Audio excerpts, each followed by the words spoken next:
ایک مرتبہ کا واقعہ ہے کہ نبی اکرم صلی اللہ علیہ وسلم طواف فرما رہے تھے۔ ایک اعرابی کو اپنے آگے طواف کرتے ہوئے پایا جس کی زبان پر یا کریم کی صدا تھی۔ حضور اکرم نے پیچھے سے یا کریم پڑھنا شروع کر دیا۔ وہ اعرابی رکن یمانی کی طرف جاتا تو پڑھتا یا کریم، پیارے نبی بھی پیچھے سے پڑھتے یا کریم۔ وہ اعرابی جس سمت بھی رخ کرتا اور پڑھتا یا کریم، آپ صلی اللہ علیہ وسلم بھی اس کی آواز سے آواز ملاتے ہوئے یا کریم پڑھتے۔ اعرابی نے تاجدار کائنات صلی اللہ علیہ وآلہ وسلم کی طرف دیکھا اور کہا کہ اے روشن چہرے والے، اے حسین قد والے، اللہ کی قسم اگر آپ کا چہرہ اتنا روشن اور عمدہ قد نہ ہوتا تو آپ کی شکایت اپنے محبوب نبی کریم کی بارگاہ میں ضرور کرتا کہ آپ میرا مذاق اڑاتے ہیں۔ سید دو عالم صلی اللہ علیہ وآلہ وسلم مسکرائے اور فرمایا کہ کیا تو نے اپنے نبی کو پہچانتا ہے؟ عرض کیا نہیں۔ آپ صلی اللہ علیہ وسلم نے فرمایا کہ پھر تم ایمان کیسے لائے؟ عرض کیا بن دیکھے ان کی نبوت اور رسالت کو تسلیم کیا، مانا اور بغیر ملاقات کے میں نے ان کی رسالت کی تصدیق کی۔ آپ نے فرمایا مبارک ہو، میں دنیا میں تیرا نبی ہوں اور آخرت میں تیری شفاعت کروں گا۔ وہ حضور علیہ السلام کے قدموں میں گرا اور بوسے دینے لگا۔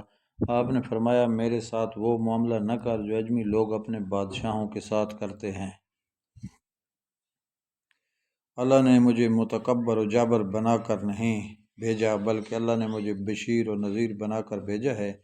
راوی کہتے ہیں کہ اتنے میں جبرائیل علیہ السلام آئے اور عرض کیا کہ اللہ جل جلالہ نے آپ کو سلام فرمایا ہے اور فرماتا ہے کہ اس اعرابی کو بتا دیں ہم اس کا حساب لیں گے۔ اعرابی نے کہا یا رسول اللہ، سر کیا اللہ میرا حساب لے گا؟ فرمایا ہاں، اگر وہ چاہے تو حساب لے گا۔ عرض کیا کہ اگر وہ میرا حساب لے گا تو میں اس کا حساب لوں گا۔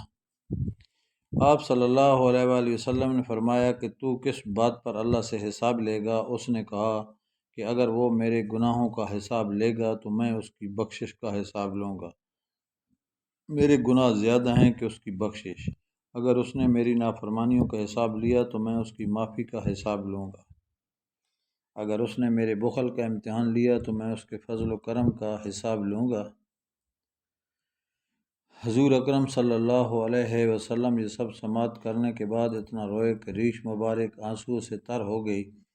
پھر جبرائیل علیہ السلام آئے۔ عرض کیا اے اللہ کے رسول صلی اللہ علیہ وسلم، اللہ سلام کہتا ہے اور فرماتا ہے کہ رونا کم کریں۔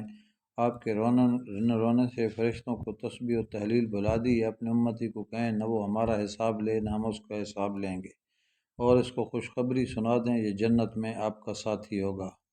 کیا عقل نے سمجھا ہے؟ کیا